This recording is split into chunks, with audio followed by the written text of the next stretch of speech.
Tu as relevé le challenge? Tu as réussi à démontrer cette égalité-là? Spontanément, que le membre de gauche soit égal à 1, c'est pas naturel. Hein. Comment est-ce qu'il faut s'y prendre? En fait, il faut avoir un réflexe comme d'habitude. D'ailleurs, c'est une vidéo qui ressemble à une que j'ai faite, qui était d'ailleurs un peu plus musclée. Et pourquoi je fais ça? C'est qu'en fait, en maths, pour progresser, il faut pas mal d'éléments, mais notamment deux. Numéro 1, être solide sur ses appuis. C'est-à-dire bien connaître les propriétés et comment les appliquer. Mais surtout, avoir des réflexes. Et comment les acquérir ces réflexes? Eh bien en s'entraînant. Et c'est pour ça que souvent dans les vidéos, je fais plusieurs fois le même concept, un mois après ou 3 semaines après, pour être sûr que tu es en alerte et que tu sais faire. Et ici, en fait, le concept, c'est quand tu as une racine, un radical au dénominateur, à quoi il faut penser? Il faut l'enlever. Dès que tu vois une racine en bas, ton job, c'est de l'enlever. Mais là, c'est pas hyper simple parce que c'est une somme en bas. Comment tu fais pour plus qu'il y ait de racines en bas? Qu'est-ce que tu as le droit de faire? Quand tu as une fraction, ce qui est licite, tu as le droit de multiplier le haut et le bas par un même nombre. Si on avait juste 1 sur racine de 3, tu me dirais évidemment, on va multiplier par quoi en haut et en bas pour pas qu'il y ait de racine? Je commence par un cas simple, par racine de 3. Si tu multiplies par racine de 3 en haut et en bas, tes problèmes sont réglés. Tes problèmes, si tu acceptes ce réflexe, c'est qu'en haut, tu as racine de 3 et en bas, ça fait 3 précisément. Ok, mais là, c'est pas si simple, tu as une somme. Comment est-ce qu'on va faire? On va utiliser ce qu'on appelle l'expression conjuguée dans le but de faire apparaître cette identité remarquable. Pourquoi c'est du bonheur celle-ci avec des racines? Parce que regarde, si tu arrivais à avoir le membre de gauche, à droite c'est a carré moins b carré. Que des carrés. Et nous on aime les carrés. Ils font disparaître les racines. Donc regarde, là tu as racine de 1 plus racine de 2. Il faut que tu comprennes que ça a le rôle de ton a plus b. Donc par quoi il serait judicieux de multiplier le haut et le bas? Par racine de 1 moins racine de 2. Son expression conjuguée. Comme ça, regarde, au dénominateur, on a pile cette identité remarquable. Et dans un futur proche, toujours être visionnaire, tu auras a carré moins b carré, tes problèmes sont réglés, tu n'auras plus de radical en bas. Et n'oublie pas de bien multiplier le haut par racine de 1 moins racine de 2.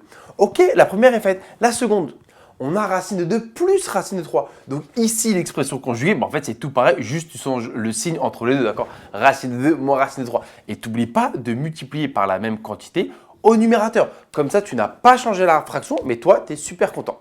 Et la dernière, tu m'as vu venir, on multiplie par racine de 3 moins racine de 4 pour faire encore une fois apparaître l'identité remarquable. Ce que j'ai omis de te dire, c'est quand tu as une égalité à démontrer, j'avoue que c'est un peu important, quand tu vas démontrer un truc, la technique généralement la plus utilisée, mais attention, ce n'est pas la seule, c'est de partir d'un des membres, de le travailler au corps et de tout faire pour montrer que c'est égal à 1. Donc ici, j'écris certainement pas égal à 1. Je pars de ce membre-là. Et d'ailleurs, travail au corps, c'est ce qu'on est en train de faire. Tu vois, on la transforme, on va mettre égal, égal, et à la fin, on va tout faire pour tomber sur 1. Le numérateur, qu'est-ce qu'il devient? Ça va, à chaque fois, comme c'est fois 1, ça va être facile. Donc, on a racine de 1 moins racine de 2. Et là, pour le coup, racine de 1, ça y est, il est temps de l'écrire 1. Ici, je les avais laissés comme ça, racine de 1 et racine de 4, parce que c'était important que tu vois qu'il n'y avait que des radicaux, et donc on allait utiliser l'identité remarquable. Là, maintenant, il est temps. Ok, c'est ça qui m'importe. Ça va donner quoi? Ça va donner a carré moins b carré. Et je vais y aller directement. A, il a le rôle de racine de 1. Racine de 1 au carré, ça fait 1. Et B a le rôle de racine de 2. Et donc, racine de 2 au carré, ça fait 2 directement. Racine de 2 au carré, ça fait 2. Et voilà, en fait, cette fraction-là, elle vaut ça. Ensuite, plus, c'est le même principe. En haut, il me reste racine de 2 moins racine de 3. Ce n'est pas le plus compliqué. Et en bas, par contre, a carré moins b carré. Racine de 2 au carré, ça fait 2. Moins racine de 3 au carré, ça fait 3. Et la dernière, on est en haut, racine de 3 moins racine de 4. Ah oui, j'aurais pu écrire 2. J'ai écrit 2. Sur a carré moins b carré, racine de 3 au carré, ça fait 3, moins racine de 4 au carré, ce qui fait 4. Très bien. Et en fait, à chaque fois, ça va donner moins 1 au numérateur. Regarde, 1 moins 2, ça fait moins 1, 2 moins 3, ça fait moins 1, 3 moins 4, ça fait moins 1. Donc à chaque fois, c'est moins 1. Comment on finit le travail? Là, il y a plein de pistes et je viens d'en penser à une en direct. Normalement, diviser par moins 1, en fait, je force les élèves à dire diviser par moins 1, tu fais monter le moins et ça change le signe de tout le monde. Parce que diviser par moins 1, c'est pareil que fois moins 1. C'est le même rôle. Ça change le signe de tout le monde.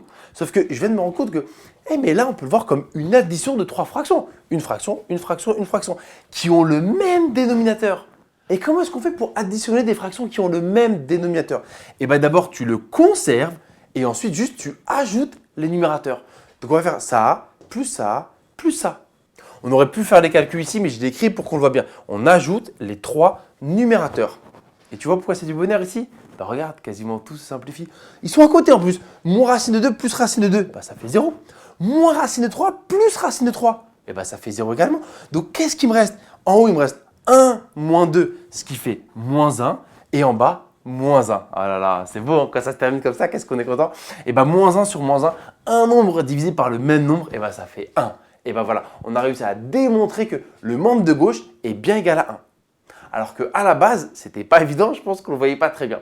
Et donc, je ne répéterai jamais assez. Les réflexes, c'est un truc primordial en maths, surtout quand on se frotte à des exercices pas gratuits. Même si celui-là, ça l'est encore un petit peu. Et c'est ce qu'on appelle aussi l'intuition mathématique. Mais tu vois, elle ne te tombe pas sur les bras. Il faut aller la chercher, il faut se battre pour l'acquérir. Et donc, il faut faire les exercices et essayer de retenir les techniques de calcul, les méthodes qu'on a pu voir ou les petites subtilités qui arrivent. Et comme d'habitude, par contre, tu vas être solide sur les formules pour aller chercher ce qu'on veut. Et j'espère que ça t'a plu.